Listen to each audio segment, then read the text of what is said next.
Assalamualaikum warahmatullahi wabarakatuh. Saya Evi dari Forum Aksi.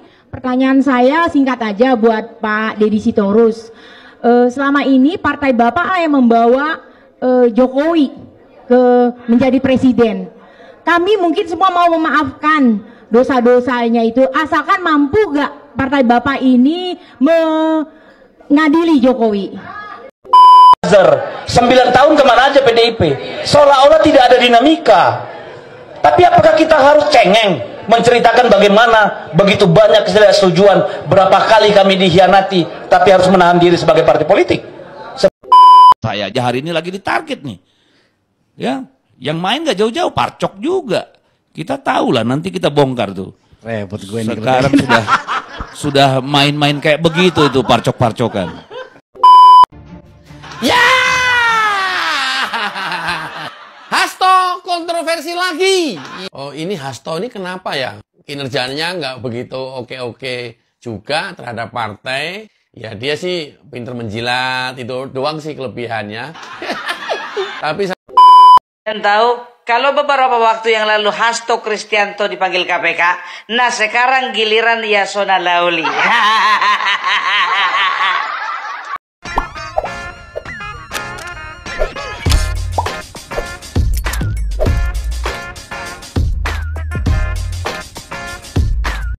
Baik sahabat sekalian, jumpa lagi bersama saya di channel ini, di mana pada kesempatan video kali ini saya akan mereaksi beberapa buah video untuk menemani hari libur Anda sekalian, di mana video-video yang bakal saya reaksi ini yang datangnya dari beberapa isu atau beberapa informasi tentang mantan Presiden Joko Widodo. Baru-baru ini ada sebuah video yang cukup mengagetkan publik, di mana ada sebuah forum, di situ ada Deddy Sitorus dan juga beberapa tokoh lainnya. Mereka ternyata memiliki niat yang kurang baik, yakni ingin membongkar aib Jokowi, serta melakukan upaya untuk pemakzulan Gibran Rakebuming Raka dari kursi Wakil Presiden Republik Indonesia. Dan dalam video ini kita akan menyaksikan bagaimana seorang Deddy Sitorus yang mencoba untuk menelanjangi mantan Presiden Jokowi. Namun mereka lupa bahwa sesungguhnya mantan Presiden Jokowi itu berasal dari Partai Banteng yang sama-sama menjadi tempat persinggahan, tempat untuk dididik menjadi kader-kader terbaik, termasuk Deddy Sitorus.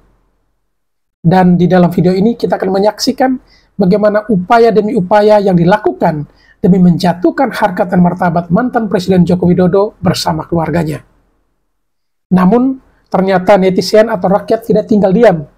Mereka justru berjuang bagaimana caranya untuk bisa melawan orang-orang yang berupaya untuk menjolimi mantan Presiden Jokowi dan keluarganya dengan upaya-upaya melalui statement, opini, atau pendapat mereka di publik terkait hal-hal tadi.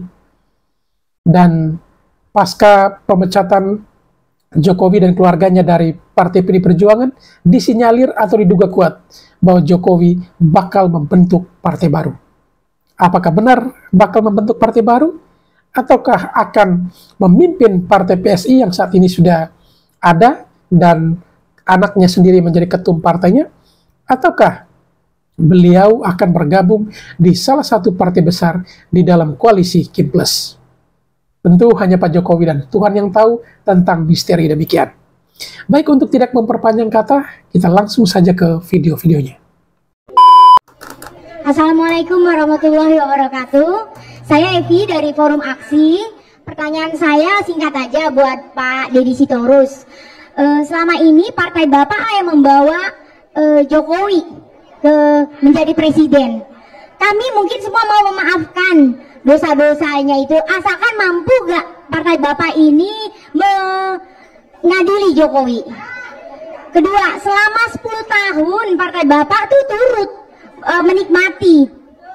Terus ngapain aja apa yang sudah dilakukan, kok sekarang seolah-olah jadi korban. Kami peduli dan akan memaafkan semua itu asalkan mampu gak Gibran dimasukkan, Jokowi diadili. Itu aja yang kami harapkan. Makasih. Assalamualaikum warahmatullahi wabarakatuh. Waalaikumsalam. Yang di belakang Bang Said itu sedikit Bun, saya perlu sedikit. Oligarki ini lintas etnik, lintas agama, lintas suku. Ya, lihat saja di kabinet sekarang tuh ada 5 menteri perwakilan salah satu juragan nih. Ya, jadi ngacon. Kenapa? Alah, kalian udah tahu, pura-pura nggak tahu. Ya, yang ini saking banyaknya duit selalu nanya, gua ngerjain siapa ya besok? Ya, ini ngeri nih. Ini bisa mengendalikan banyak hal. Sampai dalam kabinet bisa 5 tuh barang. Jadi saya bayangkan ya, ada sebuah proyek namanya food estate di Merauke. Itu dialokasikan 6 triliun cetak sawah, irigasi, dan jalan. Panjang jalan 150 km. Tahu apa isinya sepanjang 150 km? Kebun sawit 425.000 hektar. Gila nggak? Jadi jangan dikira food estate yang dikejar, kagak. Yang dikejar tuh kebun sawit. Ya, PSN di di PIK, Masya Allah, dari mana tuh urusan di PSN? Yang di Serpong, gimana ceritanya bisa jadi PSN? Ya banyak hal lah. Ya, jadi ini bahaya. Ya, jadi nggak ada urusannya sama etnik, karena kaki tangan oligarki pun orang kita, Pak. Ya. Tadi Bapak udah sebut nama, masih banyak kawan-kawan itu di sana. Makasih. Ya, yang menarik. Oke Bu, yang pertama, tolong singkat dan padat sebutkan nama. Assalamualaikum warahmatullahi wabarakatuh. Kalau singkat dan padat saya nggak mau karena banyak yang mau saya omongin. Insya Allah tidak mengambil hak orang lain. Maksimal 2 menit ya. Oke. Baiklah, saya langsung saja, saya coba cepat-cepat ya. Bapak Ibu sekalian yang saya cintai, kalau saya nggak memberikan pertanyaan, rugi saya datang pada hari ini ya. Bapak bangsa M. Nasir mengatakan jangan berhenti mendayung karena arus akan membawa hanyut ya. Pada hari ini kita sudah membuktikan. Saya ingin mengatakan di hadapan para narasumber sekalian, Rizal Fadilah dalam tulisannya mengatakan Jokowi adalah penyandra, penjahat, dan penjajah. Kita paham semua menteri dan aparat tunduk kepadanya. Bahkan setelah berhenti pun tidak cukup untuk membuat dia menjadi orang yang berhenti cawe-cawe. Saya ingin mengatakan ada setidaknya 3 yang saya catat yang berjuang pada hari ini. 1 diantaranya Tom Lembong, ya, dia sudah berhasil melepaskan dirinya dengan mengatakan bahwa impor itu sepengetahuan dan petunjuk dari Jokowi.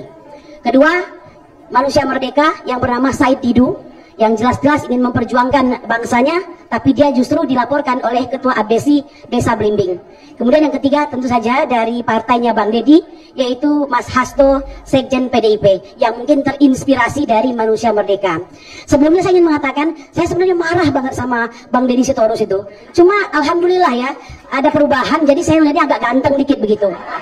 Nah, cuma saya ingin menyampaikan begini Bang Deddy, untuk bisa melebur sebagai bangsa, bagi kami, siapapun musuh Mulyono itu, siapapun juga yang memusuhi Mulyono adalah kawan kami ya. Kalau PDIP sudah masuk dalam perjuangan, tanda barang itu akan segera kelar begitu ya. Itu harapan kami. Cuma mohon maaf, saya harus jujur ya, karena kita ini orang-orang yang insya Allah baik ya, karena ini cuma jalannya untuk melebur itu. Ada perbedaan katakanlah prinsip di antara kita, tapi hari ini siapa sangka kita bersatu. Saya ingin mengatakan begini ya, kepada ibunda kami yang tercinta Ibu Megawati, masalah ini sebenarnya nggak sulit-sulit amat itu. Gampang. Bagaimana caranya? Ada kejujuran dari pihak Megawati yang dalam hal ini PDIP untuk menyatakan secara nyata bahwa Joko Widodo adalah penjajah, penyandera, dan penjahat. Bahwa PDIP terus terang saja menyesal telah 2 periode menjadi kuda tunggangannya. Betul! Merdeka! Ya, saya kira begitu, itu harus ada. Karena kalau tidak ada, nggak bisa. Sedangkan selama ini yang kami lihat, ya mohon maaf, masih omon-omon nih ya posisinya itu. Ya, sabar. Ya, jadi masih omon-omon. Kalau kita bicara agak serius, masih di tataran ini aja nih. Jadi jangan begitu. Seperti kata Pak Nasir lagi, bahwa jangan mengira kita sudah berada di tepi pantai. Justru kita ini masih di tengah arus, ya. Sedikit lagi Pak. Namanya siapa Bu? Kurnia Pak. Kurnia. Satu lagi Pak. Bang Deddy, kami sedang memulai ya. Kami tidak suka dengan pemberian negara kepada Jokowi yang hampir 100 miliar. Dengan tidak dibantu oleh siapapun, dengan biaya sendiri. Kami bersama Aliansi Rakyat Menggugat, Aliansi Solo Bergerak, Aliansi Mama Lintas Provinsi hadir di Colomadu. Mungkin Anda sudah mengetahui ya. Ini bukan gagah-gagahan, bukan gagah-gagahan. Kami meninggalkan dapur kami apa boleh buat berhadapan dengan para aparat yang ternyata sudah siap sedia di gudang kosong di depan Colomadu, ya sudah kami buktikan. Jadi apa yang kami sampaikan ini keresahan hati kami, menurut kami bisa diatasi asal PDIP jujur maju paling depan untuk menyatakan Jokowi adalah orang yang sudah, nah berani apa enggak? Saya kira gitu aja ya Pak. Tambahan Pak, Ibu Bivitri, sebentar, untuk Ibu Bivitri, kemudian Bang Ferry Hamsari, ini adalah orang-orang yang menjadi apa namanya di muka hari ini karena mereka bicara hukum. Satu-satunya untuk mengadili Jokowi hanya lewat jalur hukum. Jokowi yang sudah kami lakukan adalah mengenai pemalsuan dokumen, kemudian pemalsuan informasi dalam akta autentik pasal 263 dan 266. Lalu bagaimana dengan si Pung Fafa ini, si anak tengil ini? Banyak Pak, penodaan agama, kemudian pornografi, ya, dan yang ketiga perbuatan tidak menyenangkan dan sebagainya. Banyak pintu masuknya. Kami menunggu Bang Ferry Hamsari, Ibu Bivitri Suhanti, Bang Refli Harun, ada nggak ya? Bang Refli Harun, semuanya. Kalau kita bersatu, oh ya satu lagi yang paling keren nih Bang Indo, Abraham Samad, ya, mohon kalau perlu Pak jumpai dong Pak Jokowi, Pak Prabowo. Tolong disampaikan, disadarkan supaya nggak kena sirap begitu. Demikian. Assalamualaikum warahmatullahi wabarakatuh. Merdeka! 9 tahun kemana aja PDIP?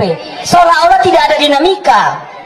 Tapi apakah kita harus cengeng menceritakan bagaimana begitu banyak ketidaksetujuan, berapa kali kami dikhianati, tapi harus menahan diri sebagai partai politik sebagai konsekuensi dari pilihan? Kan gitu. Pelan-pelan kita buka. Kemarin Mas Hasto sudah buka satu. Ya, Mbak Puan sudah pernah minta maaf karena melahirkan kader yang seperti itu. Saya sudah berkali-kali ngomong, mau Anda apa lagi? Membungkuk? Ntar dulu dong. Kalau kita ikut merampok impor sana, impor gula, impor macam-macam, boleh. Kalau kita ikut main di proyek-proyek PSN, boleh kita minta maaf. Ya tunjukin. Nikmati itu nikmati apa? Kalau jadi menteri ya harus. Apa gunanya jadi partai politik kalau nggak jadi menteri? Lalu kemudian, apakah PD Perjuangan mampu mengadili Jokowi? Yang harus mengadili Jokowi itu hukum. Kalau PDIP sendiri emang bisa. Tadi saya sudah bilang, kalau bicara hukum nggak ganti Kapolri, omong kosong. Kan gitu. Urusannya di situ, Pak. Ibu, ya. Lalu apa yang sudah kita lakukan? Kurang apa Ibu Mega marah dan berteriak? Berapa kali? Anda silakan lihat TikTok, saya lihat di TV Parlemen bagaimana PD Perjuangan sejak 2014 sampai 2024. Apakah semua cuma diam? Saya kira tidak, kecuali kurang piknik. Silakan cek di semua komisi.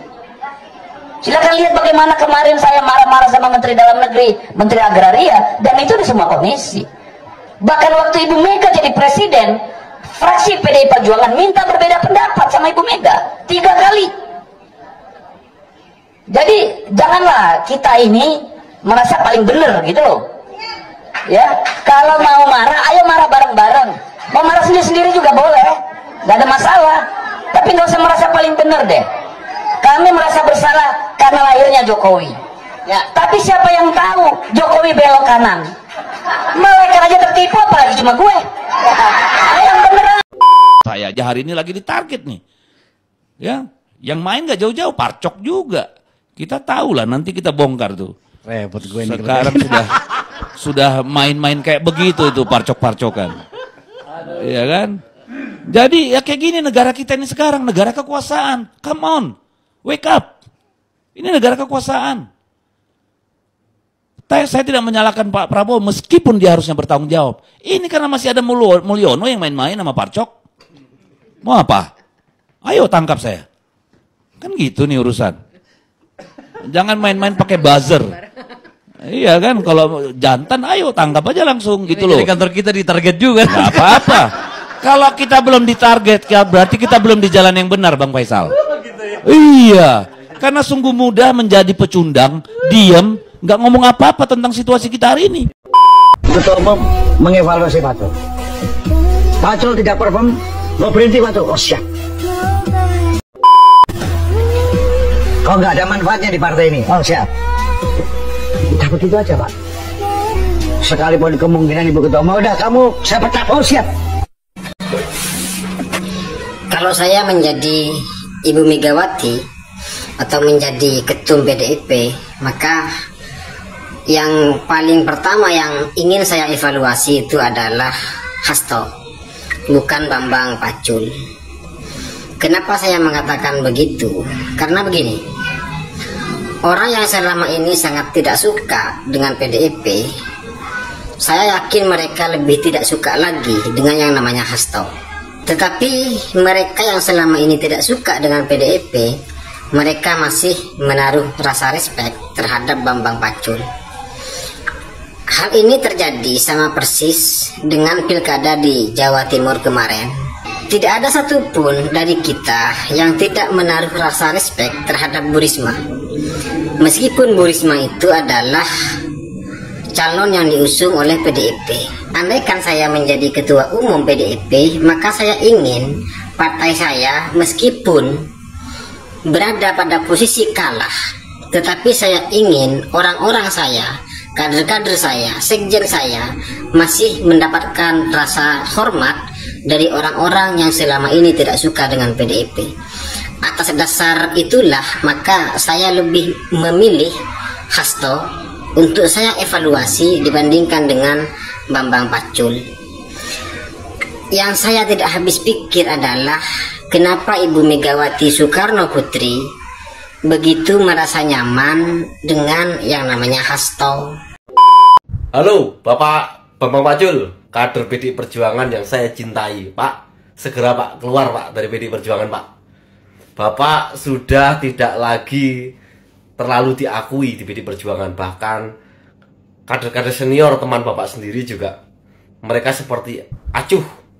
Bahkan ya, Denny Siregar, influencer dari PDI Perjuangan, itu terang-terangan Pak, meminta PDI Perjuangan untuk memecat Bapak. Ya ini saran saya Pak ya. Kalau saya tahu Bapak pasti tidak mungkin keluar dengan sendirinya. Yang Bapak harapkan adalah kalau mau dipecat ya mau pecat, saya siap. Saya yakin ya Bapak seperti itu. Tapi kalau sekiranya Bapak nantinya keluar ya Pak, Bapak Jokowi sudah menanti Bapak seperti itu. Karena orang baik tempatnya adalah orang baik.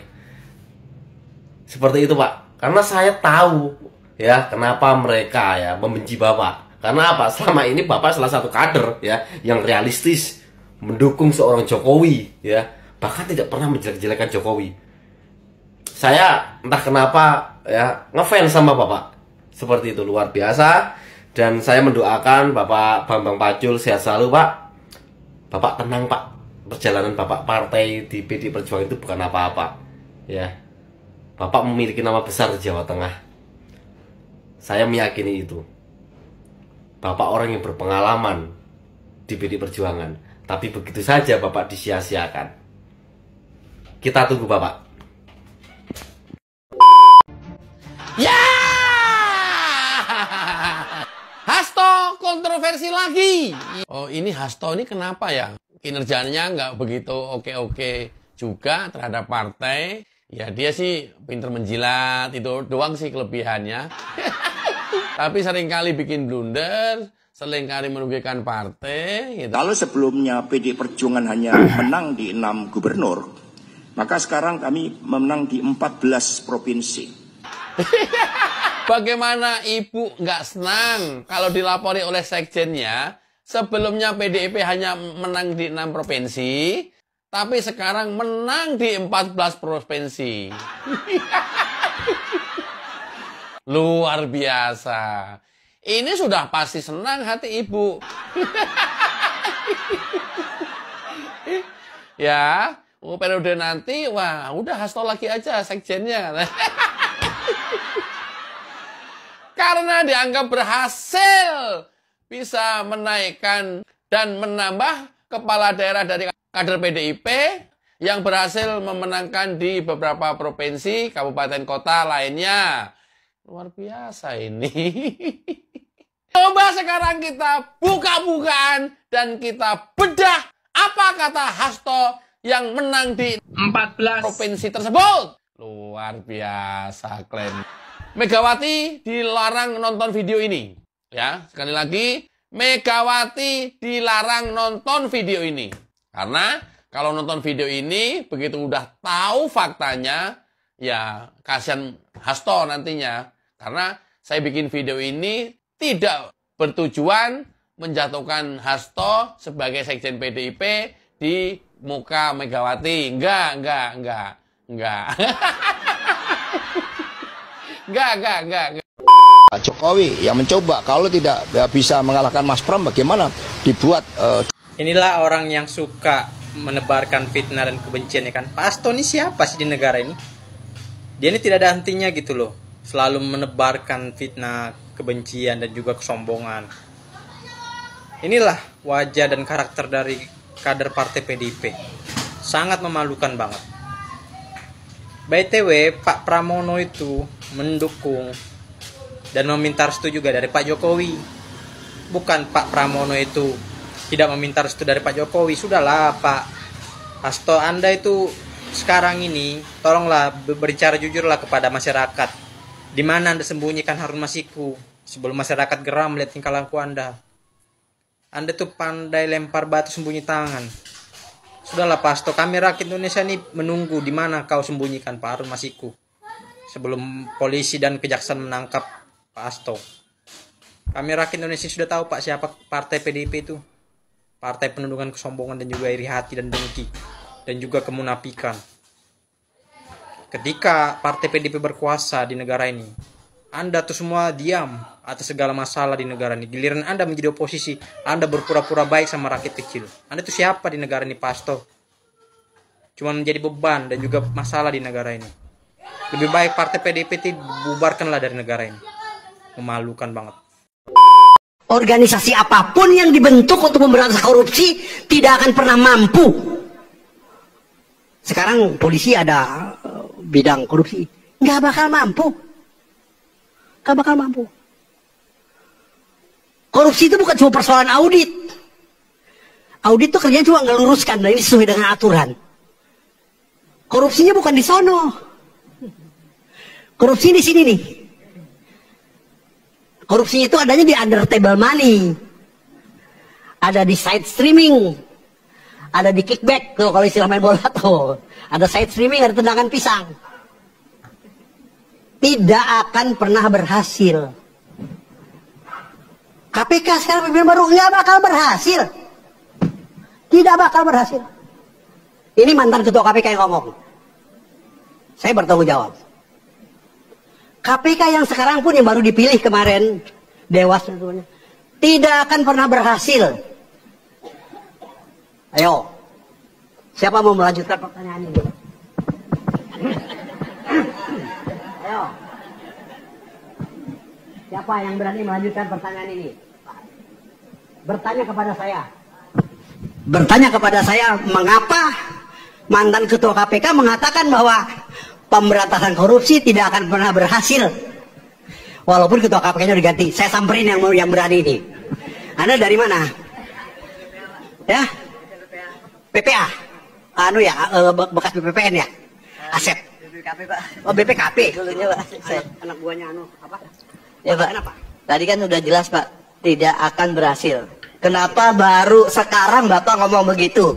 Kenapa tidak pas menjabat Bapak mendeklar bahwa KPK tidak akan bisa memberantas korupsi? Itu aja Pak. Pada waktu itu pun saya masih bingung. Kok nggak berhasil ya? Gitu. Jujur aja, bingung saya. Berapa menteri, berapa jenderal, berapa gubernur saya tangkap, nggak berhasil. Nggak berhasil. Silakan aja jilid pertama. Anda tahu sejarahnya KPK itu? 3 bulan pertama kami rapat di restoran demi restoran, pindah. Bayarnya gantian. Tuh, 3 bulan pertama. 3 bulan pertama setelah dilantiknya kapan? 29 Desember. Anda bayangkan 29 Desember. Kantor aja udah tutup. Jakarta udah sepi. Tiba-tiba telepon berdering dari Setnek. Pak, siap-siap pelantikan. Terus siapa yang jadi menteri kehakiman yang kemudian jadi gubernur Jawa Tengah? Aduh, ampun deh. Mas Taufik, siap pelantikan. Pak, ini 29 Desember nih besok. Iya, 29 Desember jam 4 sore kami dilantik di istana. Jakartanya udah sepi, orang mau pada libur semua. Setelah itu ditanya, Setelah dilantik ini apa? Di mana kantornya? Nggak ada. Akhirnya kita berlima, saya Taufik Ruki, Eri Riana Harja Pemekas, mantan Dirut Timah, Tumpak Katorangan Pangabean, Kajati Kalimantan Barat kalau nggak salah, Amin Sunaryadi, auditor di BPKP, dan Sahrudin Rasul, juga auditor di BPKP. Rapat itu pindah-pindah. Kumpul di sana, ayo. Hampir 3 bulan. Sampai akhirnya kami dapat pinjaman gedung di Seknek, bekas Kementerian Kelautan. Itu Kementerian Kelautan waktu itu Pak Sarwono Kusumaatmaja. Kemudian kosong 2 lantai, lantai 1, lantai 2 diserahkan. Ya kosong. Meja berantakan, bisa dipakai, nggak jelas. 6 bulan kami mulai menata kerja dari nol. Paksa kerja. Dan mencoba menangkap. Mencoba melakukan action. Gubernur, seingat saya 2. Menteri. Jenderal pensiun tentunya. Jenderal pensiun. Dilanjutkan oleh Saudara Antasari. Lanjut, Gubernur Bank Indonesia, Menteri ini, kelepak. Antasarinya kelepak. Oleh sebab lain. Tunjuk Pangabean sebagai PLT-nya. Ganti Abraham Samad. Wah, luar biasa. Melambung tinggi, kelepak. Mak, ada pesan dari Bang Deddy Sitorus mengenai Pak Jokowi. Ayo kita simak yuk, udah bawa malaikat dia nih. Jokowi itu lahir dari rahim PDI Perjuangan. Oh, sebentar, nggak sepakat aku Bang Deddy Sitorus ya. Pak Jokowi itu lahir dari rahim ibunya. Ya, bukan dari rahim PDI Perjuangan. PDI Perjuangan itu partai ya. Oke, cocok ya. Sejak dia menjejakkan kaki di dunia politik, menjadi wali kota Solo 2 periode. 1 periode, meskipun tidak penuh, menjadi gubernur DKI Jakarta, lalu menjadi presiden 10 tahun.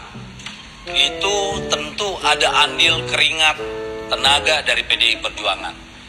Jangankan kami PDI Perjuangan, mungkin malaikat pun tertipu dengan kelakuan 1 tahun terakhir. Bentar. Yang tertipu siapa? Malaikat. Abang tahu dari mana malaikat tertipu? Coba. Udah ngomong sama malaikat abang rupanya? Hah? Kayak mana maksudnya? Coba jelaskanlah dulu. Bingung kami nih masyarakat, Bang. Yang jelas Bang Deddy Sitorus, ku jelaskan ya, tingkat kepuasan masyarakat terhadap kinerja Pak Presiden Jokowi itu mencapai 80% lebih. Ini ada beritanya nih, ya. Jadi kami masyarakat tidak tertipu, malah merasa bangga mempunyai Presiden Jokowi, ya, yang sekarang dilanjutkan oleh Presiden Prabowo Subianto.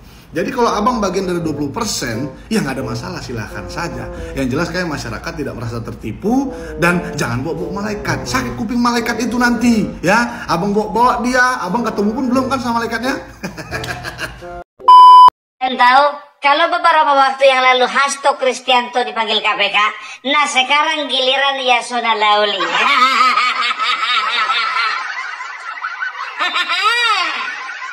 Loh, kok iso punya iso lah, mau ora iso. Apa sih yang nggak bisa di muka bumi ini?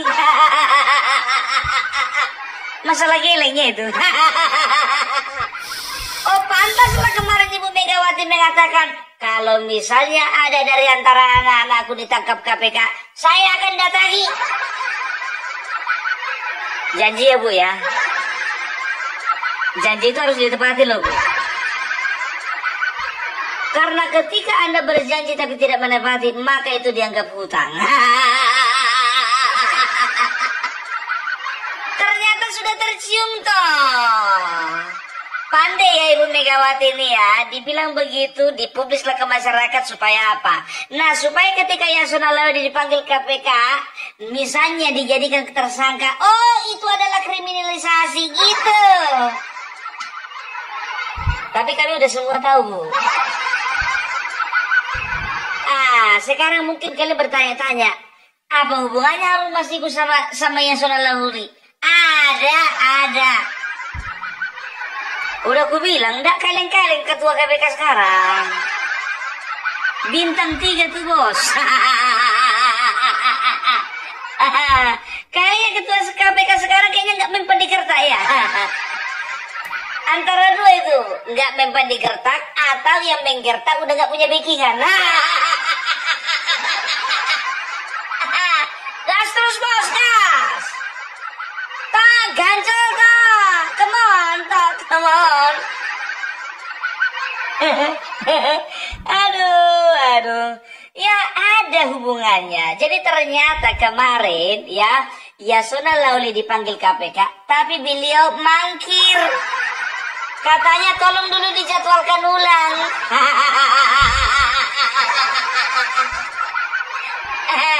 Oh kalau itu bahasanya bukan mangkir ya, jadi apa yang bagus? Jadwal ulang, iya jadwal ulang. Bukan mangkir ya, dijadwal ulang. Karena Tessa Mahardika, juru bicara KPK mengatakan bahwasanya ya beliau ada agenda yang tidak bisa ditinggalkan. Ada agenda yang nggak bisa ditinggalkan atau lagi nyusun rencana bos? Ojo ngono toh mas. Aduh, mungkin dia lagi diskusi dulu, ya kan? Izin bu, lapor. Ini perbincangan antara Yasona Lawli dengan Ibu Kitu. Iya, ono apa Pak Yasona? Itu bu, pemberitaan katanya saya mau dipanggil KPK. Loh kan saya udah bilang sama sampean, nggak usah takut, saya bakalan datang ke KPK. Iya bu, tapi kalau bisa janganlah dipanggil bu. Yo kalau iso. Tapi kalau ndak iso aku mau bikin apa lagi? Ya tolonglah bu, ibu kan ketua saya bu. Tolonglah ngomonglah sama ketua KPK bu. Ya bu, tolonglah bu, tolonglah bu, tolong. KPK sekarang tuh ketuanya angel. Gak bisa diajak kompromi. Susah. Pusing aku. Nah, maksudnya bu, di apalah dulu bu, ketemu dulu atau bagaimana gitu bu. Tolonglah dulu bu, aku udah pening kali ini. Gak usah pening-pening toh. Hadapi segala sesuatu dengan semangat. Ya ibu bisa semangat, saya gak bisa semangat loh bu. Saya susah makan, susah tidur, susah mandi loh. Jadi sampean belum mandi toh? Bu, tolong bu, gak usah ngomongin masalah mandi bu. Ini KPK bu, KPK. Ya kamu yang bilang tadi susah makan, susah minum, susah mandi, susah tidur, susah segala macam. Masalah itu gak usah untuk dipikirkan, gak usah terlalu berat. Masalah itu dihadapi. Ya kalau bisa bu nggak usah ada masalah gitu loh bu, maksud saya. Saya juga begitu. Lagian kamu juga, saya bilang kerja keras Sumatera Utara, kamu ndak mau. Lihat itu kamu jamin kemarin katanya Sumatera Utara bakal menang kita. Menang apa? Ya wes pokoknya kamu hadapi sendiri. Nanti saya apa datang nanti ke apa? Kalau misalnya kamu dipanggil, saya datang. Udah, saya janji. Betul bu, serius lah bu. Serius aku ngapusin. Oh alah, kamu ini kok susah banget sih dibilangin. Serius lah bu ya. Sekarang begini, hadapian aja dulu. Hadapinnya. Ya, oke. Saya mau ada acara. Bu, ini pembicaraan kita belum selesai loh bu. Saya ada acara saya. Nanti kita ngomong lagi dong. Bu, saya dipanggilnya besok bu. Besok saya dipanggil. Dois kalau kamu besok dipanggil, saya datang besok. Tenang aja lah, nggak sampai seminggu. Itulah pembicaraan antara Yasona Lawli dengan Ibu Megawati. makanya diskusi dulu, wah diskusi. Kan begitu, lagian jadi saksinya, bukan jadi apa, jadi tersangka. Tenang aja lah, wah. Mungkin kalian bertanya-tanya, apa sih sebetulnya hubungannya antara Harun Masiku dengan yang namanya Yasona Lawli? Jadi begini ya, Harun Masiku terbukti bersalah pada tahun 2019 melakukan tindak penyuapan ya terhadap salah satu komisioner KPU yang bernama Wahyu Setiawan. Kan begitu. Nah, ternyata ketika dilakukan operasi, ternyata Harun Masiku melarikan diri alias minggat, alias cabut, alias jadi buron. Kan begitu. Nah, kabar-kabarnya Harun Masiku dia itu tanggal 6 Januari tahun 2020 ya, dia melarikan diri ke Singapura. Kan begitu.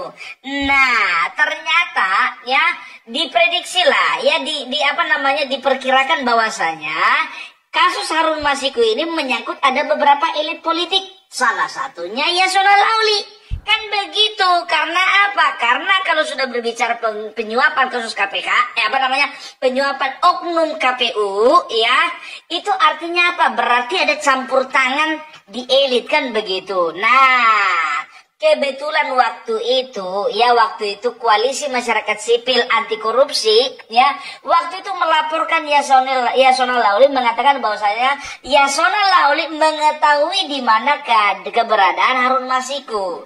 Nah, sementara Harun Masiku Yasona Lawli waktu dilaporkan oleh Koalisi Masyarakat Sipil Anti Korupsi, waktu itu Yasona Lawli memberikan keterangan bahwasanya yang bernama Harun Masiku itu masih berada di luar negeri. Kan begitu. Ternyata keterangannya berbeda dengan yang disampaikan Dirjen Imigrasi waktu itu yang bernama Roni F. Sampi. Beliau mengatakan bahwasanya Harun Masiku memang benar pergi ya ke Singapura, tapi tanggal 6 dia pergi ke Singapura, tanggal 7 Januari dia sudah kembali ke Indonesia. Nah, tanggal 8 ketika terjadi operasi tangkap tangan terhadap komisioner KPU yang bernama Wahyu Setiawan, tanggal 8 Januari, waktu itu Yasona Lawli memberikan keterangan palsu, mengatakan bahwasanya per tanggal 8 Harun Masiku masih berada di luar negeri. Sementara Dirjen Imigrasi mengatakan ya bahwasanya Harun Masiku tanggal 6 berangkat ke Singapura, tanggal 7 sudah nyampe di Indonesia. Artinya apa? Di sini Yasona Lawli memberikan keterangan bohong. Gitu loh ya. Jadi ada usaha untuk menutup-nutupi, kan begitu loh. Apa emangnya urgensi seorang Yasona Lawli menutup-nutupi masalah Harun Masiku? Sekarang begini ya, kalau berbicara tentang larinya Harun Masiku itu kan berarti ada kaitannya dengan imigrasi, kan begitu ya.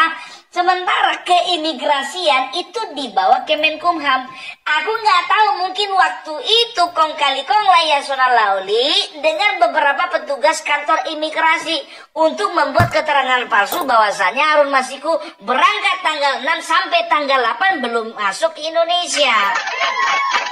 Padahal pernyataan Dirjen Imigrasi waktu itu Roni M. Sompi mengatakan tanggal 7-nya sudah kembali ke Indonesia.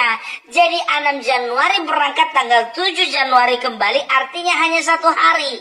Dia itu ada di Singapura, selebihnya itu dia itu di Indonesia. Makanya tidak heran ya, kepolisian beserta juga KPK menyatakan bahwasanya sekarang ini Harun Masiku ada di Purworejo. Ya. Karena apa? Karena mereka sudah mengedarkan ya foto-foto yang menggambarkan Harun Masiku. Ada 4 foto itu, foto terbaru ya.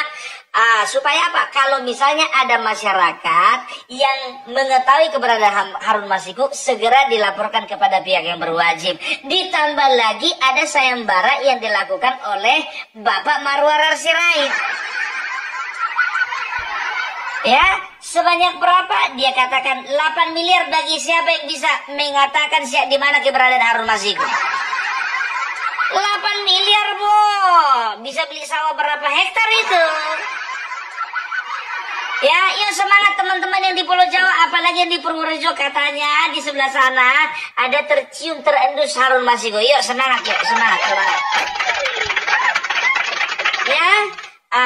Sekarang yang jadi pertanyaannya ya, kenapa Opung ya waktu itu ya tidak dilaporkan saja Yasona Lawli supaya dipecat Bapak Joko Widodo. Nah, itulah salah satu yang menjadi aduan dari Koalisi Masyarakat Sipil Anti Korupsi ini, ya mereka melaporkan Yasona Lawli dan mengatakan ya dan dan menekankan kepada pemerintah supaya Yasona Lawli itu ditegur, kalau bisa juga dipecat sebagai Menteri Hukum dan HAM waktu itu. Ya, cuman kan kita tahu lah, walaupun 1000 kali kita berkuar supaya dia diturunkan, kalau memang masih ada orang kuat di belakangnya, mana bisa itu?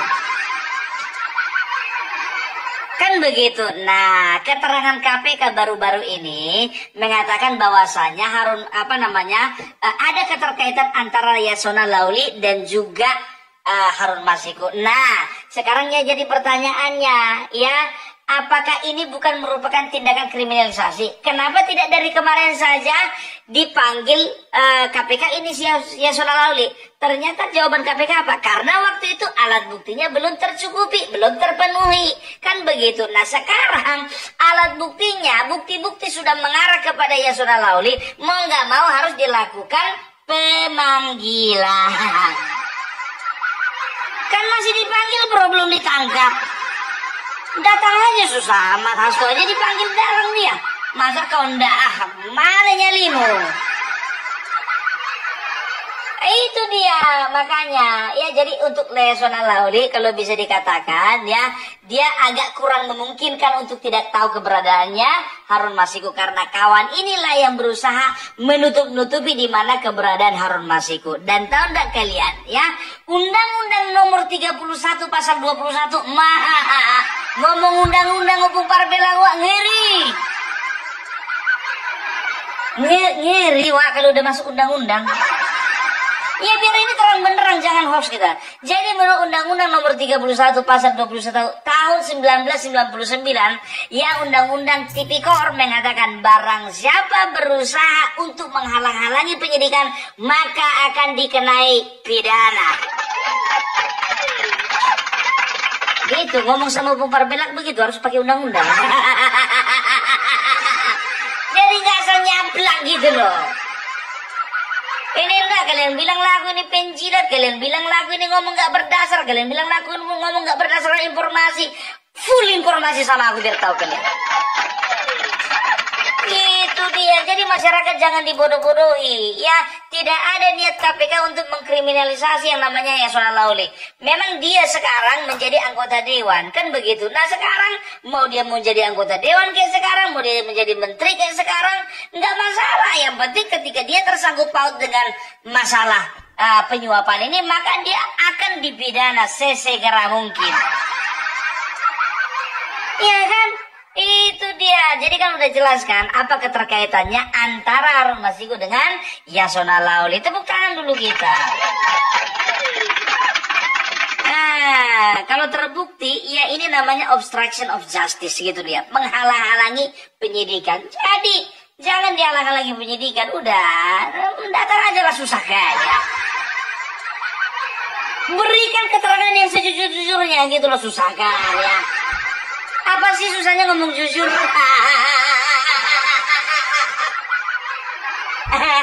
Tapi nanti pesanku, kalau misalnya HP-mu sama tasmu nggak pengen disita, nanti kalian kau ke KPK kau sebawa tas. Nanti sama kayak si Hasto ditahan nanti tasnya merepek kau. Kan begitu? Iya, jadi itu dia ya.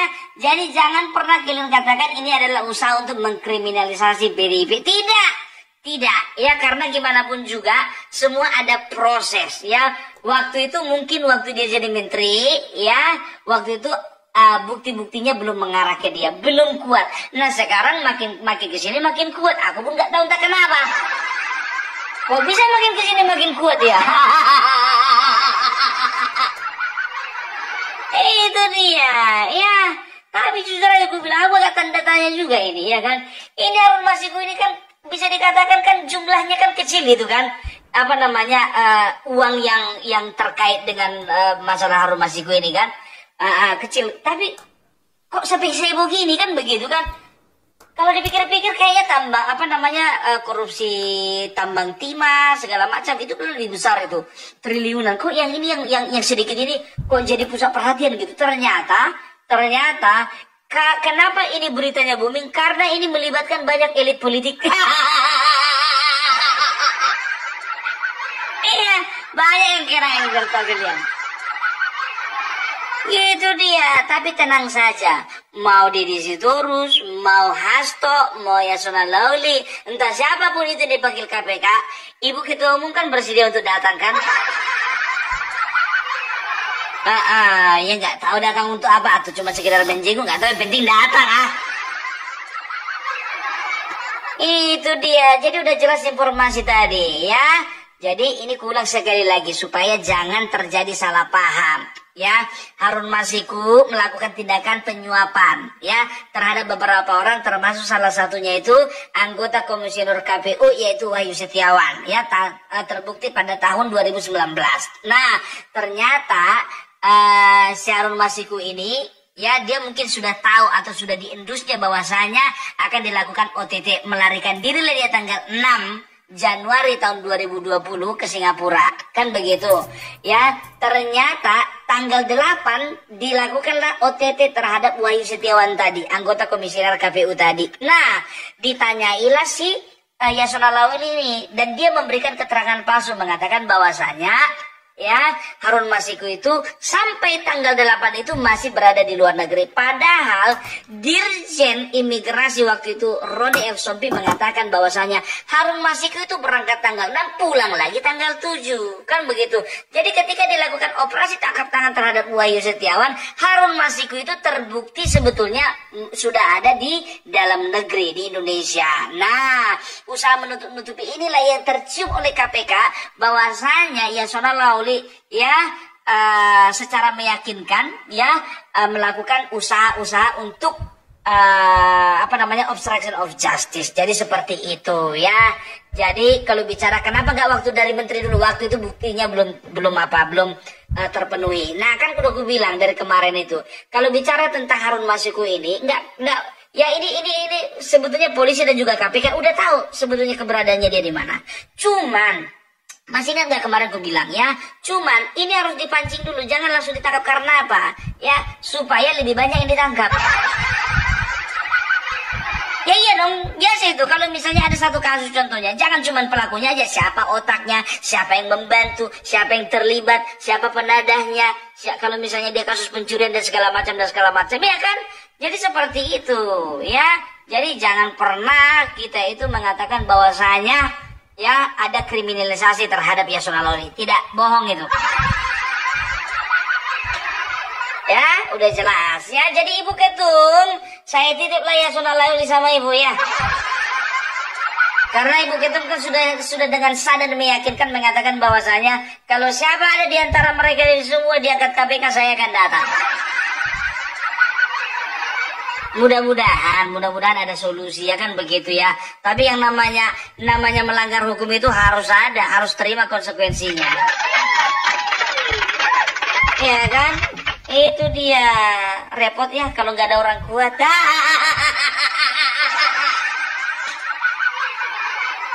Itulah dia. Tapi ini secara politik ya. Kita berbicara, tadi kan dari sisi hukum kita udah bicara. Kalau secara politik, ini aku yakin ini menurutku, ini aku yakin ini adalah pembalasan dendam dari Bapak Joko Widodo. Karena apa? Mungkin kemarin itu dia sebetulnya bisa dikatakan tertekan batin gitu loh. Sebetulnya kasat mata dia ya ada penyelewengan ini, penyelewengan itu, ada penyalahgunaan ini, penyalahgunaan itu. Cuma karena dilihat itu kawan-kawannya satu rumah sama dia, ya dia terpaksa memilih untuk bisa menjaga kestabilan. Kan begitu, dia menjaga stabilitas, kan begitu ya. Ini kan menurutku ya kan secara politik. Makanya ketika sekarang dia udah nggak ada sakut lagi sama PDIP, terbongkarlah satu-satu. Makanya kok Hasto kemarin kenapa kekeluarkan itu Bapak Joko Widodo? Jujur gue bilangnya, aku pun berpikir begini, apakah dengan tidak dikembalikannya KTA Bapak Joko Widodo, ada harapan Bapak Joko Widodo untuk masuk lagi ke PDIP? Bisa jadi. Karena apa? Karena Bapak Joko Widodo masih memiliki banyak teman di sana. Kan begitu. Dan juga mungkin kala itu Bapak Joko Widodo berharap bahwasanya ini nantinya pengurusan akan berubah, mudah-mudahan orang-orang yang baiklah yang menempati posisi-posisi penting di PDIP sehingga dia masih bisa untuk kembali lagi ke PDIP, kan begitu. Ternyata enggak, sebaliknya. Yang bikin ulah pula itu yang kayaknya yang lebih dominan. Itu deh, makanya yaudah ya, lihatlah sekarang siapa terjangnya kan. Politik bro, politik. Everything can happen in politik.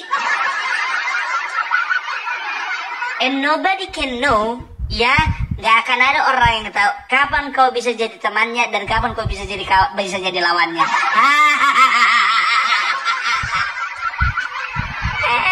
Kalau di dalam politik ini cucuk mencucuk biasa itu. Sikut mengikut biasa itu, tunjang menunjuk biasa itu. Kawan sendiri pun ditunjangnya itu. Ya, jadi itulah dulu dari Opung Parbelak. Mudah-mudahan terang benderang, ya. Mudah-mudahan juga ini pada lagi menanti-nanti di masyarakat ini. Mana nih Harun Masiku? Mana Harun Masiku? Ya, kami percayakan semuanya ini kepada KPK yang baru ya. Karena kami tahu ketua KPK yang baru itu bisa kami andalkan. Mantap. Iya, jadi itu dulu dari Opung Parbelak. Salam NKRI, NKRI harga mati.